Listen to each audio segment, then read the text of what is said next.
Medical కాలేజీల ప్రైవేటీకరణను రద్దు చేయాలని డిమాండ్ చేశారు సిపిఐ నేతలు. కూటమి ప్రభుత్వం జారీ చేసిన పీపీపీ జీవో కాపీలను భోగి మంటల్లో వేసి దహనం చేశారు. సర్కార్ నిర్ణయాన్ని వెంటనే వెనక్కి తీసుకోవాలని డిమాండ్ చేశారు.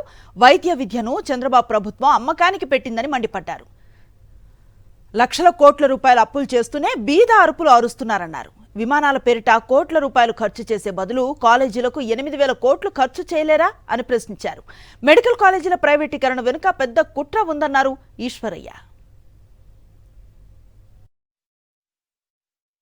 చంద్రబాబు నాయుడు గారు ఈరోజు ఆయన ఒక ఫ్లైట్లో తిరుగుతాడు, ఆయన కొడుకు ఒక ఫ్లైట్లో తిరుగుతాడు, తర్వాత డిప్యూటీ సీఎం ఒక ఫ్లైట్లో తిరుగుతాడు.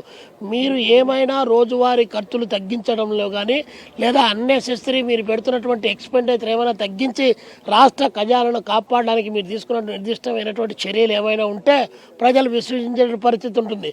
కానీ మీరు అలాంటి ఎక్కడ కూడా మీ సౌకర్యాలు లేకపోతే మీరు కావాల్సినటువంటి అన్ని రకాల సమకూర్చుకొని ప్రజలపైన భారాలు వేస్తున్నటువంటి నేపథ్యంలో, అప్పులు తీసుకొని వచ్చి భారాలు వేస్తున్న నేపథ్యంలో 8,000 కోట్ల రూపాయలు అనేది పెద్ద సమస్య అయినటువంటిది కాదు. అట్లా కాకుండా ప్రైవేట్ రంగంలోనైతేనే బాగుంటుందని చెప్పి మొన్నటి వరకు యువగలంలో ఉన్నటువంటి ఆయన పాదయాత్ర చేస్తూ లోకేష్ బాబు గారు కేరళలో ఏమైనా ప్రైవేటీకరణ చేస్తూ ఉన్నారా, నేను హైదరాబాద్లో పుట్టాను, నాకు ఏదన్నా చలి జ్వరం లాంటిది తుమ్ము జబ్బులు వస్తే ఇమీడియట్గా నేను నిమ్స్కు పోతా ఉన్నానని చెప్పినటువంటి వాడు, నిమ్స్లో ఉన్నటువంటి వైద్యం ప్రైవేట్ రంగంలో దొరుకుతుందా అని చెప్పినటువంటి వాడు ఈరోజు మళ్ళీ చిలకల పలుకులు పలుకుతున్నారు. మనం అబద్ధాలు అన్నా కూడా గూగుల్ తల్లి అబద్ధాలు ఆడేటువంటి పరిస్థితి లేదు.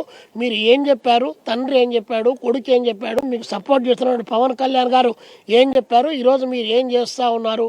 కాబట్టి ప్రభుత్వ రంగంలో మెడికల్ కాలేజీలు రన్ను కావాలి, జీవించేటువంటి హక్కును కాపాడాలి, సామాజిక అంతరాలు అనేది పెరగకూడదు. మీరు 1-2 కోట్ల రూపాయలకు మెడికల్ సీట్లు అమ్మడం ద్వారా విద్యను కొనుగోలు చేసేటువంటి వర్గాలు మాత్రమే అందులో మెడికల్ విద్యను అభ్యసిస్తారు.